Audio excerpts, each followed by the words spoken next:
రాజకీయాల్లో బెదిరింపులకు పాల్పడటం, వ్యక్తిగత దూషణలకు పాల్పడటం మంచి పద్ధతి కాదని వైసీపీ ప్రజా ప్రతినిధులకు జనసేన పీఏసీ సభ్యులు, కాకినాడ సిటీ నియోజకవర్గ ఇన్ఛార్జ్ ముత్తా శశిధర్ హితవు పలికారు. కాకినాడ సిద్ధార్థ నగర్ లో గల జనసేన సిటీ కార్యాలయంలో పార్టీ నాయకులు అడబాల సత్యనారాయణ, విజయ్లతో కలిసి ముత్తా శశిధర్ మీడియాతో మాట్లాడారు. బెదిరింపులు, వ్యక్తిగత దూషణలకు పాల్పడిన వారికి వచ్చే ఎన్నికల్లో ప్రజలే తగిన గుణపాఠం చెబుతారన్నారు. ఈ మీడియా సమావేశంలో పలువురు జనసేన పార్టీ నాయకులు పాల్గొన్నారు. ఈ మీడియా సమావేశంలో జనసేన కాకినాడ సిటీ ఉపాధ్యక్షులు Adabala Satyanarayana, Oleti Ramu, organising secretary Maddu Vijay, city secretary Lovaraju, Sumanth, K Adibhairava, Dasari Satyaraju, Satish Kumar తదితరులు పాల్గొన్నారు. అది మతానికి సంబంధించిన ఆయన వ్యక్తిగత విషయాలు, దాన్ని గొప్పగా చెప్పుకున్నారో తప్పు చెప్పుకున్నారో మేము పట్టించుకోం. కానీ ఆయన దాన్ని ద్వారా మరింకొంతమందిని, కొన్ని సామాజిక వర్గాల్ని దూషించడాన్ని జనసేన పార్టీ తీవ్రంగా ఖండిస్తుంది.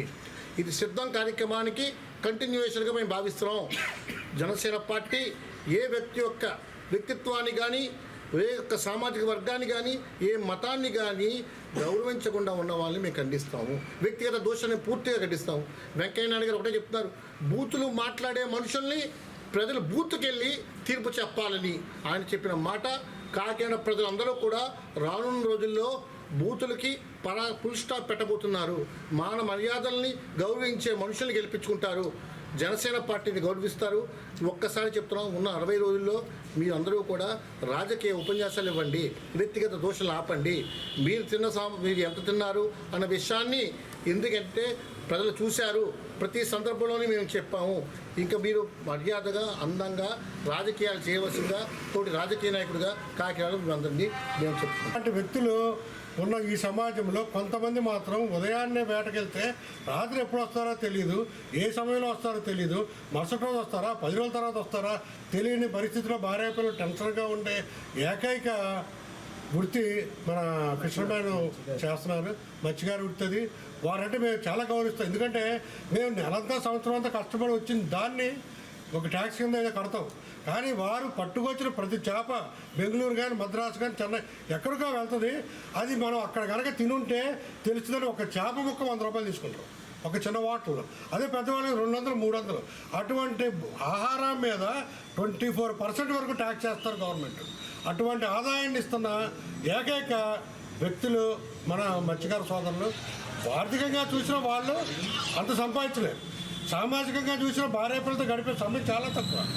అలాంటి వాళ్ళు వాళ్ళ ప్రాణాలు తెగించి వెళ్ళి చేసే వేటని, వాళ్ళ కులాన్ని ఎంతో గౌరవిస్తాం. వాళ్ళ జాతి అంటే మేము చాలా అభిమానిస్తాం. ఎందుకంటే మేము చెప్తున్నాం, మేము ఏదో నోరు జారామంటాం. అయ్యా మేము అడిగేది అదే, నోరు జారటం కాదు. ఒక్కటి బొటనవేలుతోటి ఒక మెసేజ్ని ఫార్వర్డ్ చేస్తే వాట్సాప్లో, సోషల్ మీడియాలో కేసులు పెట్టిన సందర్భాలను మన రాష్ట్రంలో.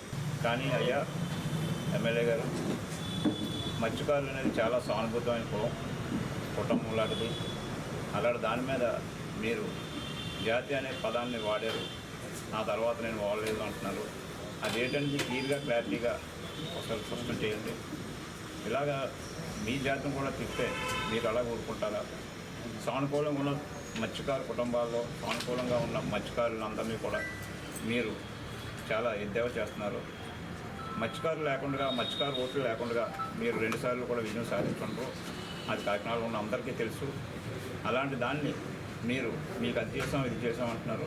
మీరు చేసిన చాలా తక్కువ, మత్స్యకారులను దోచుకుంటే ఎక్కువ. అది మీరు గుర్తుపెట్టుకోండి. ఇలాంటి అన్యాయం ఇంకెప్పుడు చేయకండి.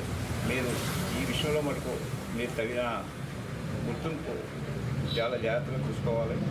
ఇటు మీద రివాల్యూషన్ రాకుండా దానికి బేషరతుగా పెద్దలు ఏం చెప్పారో దాన్ని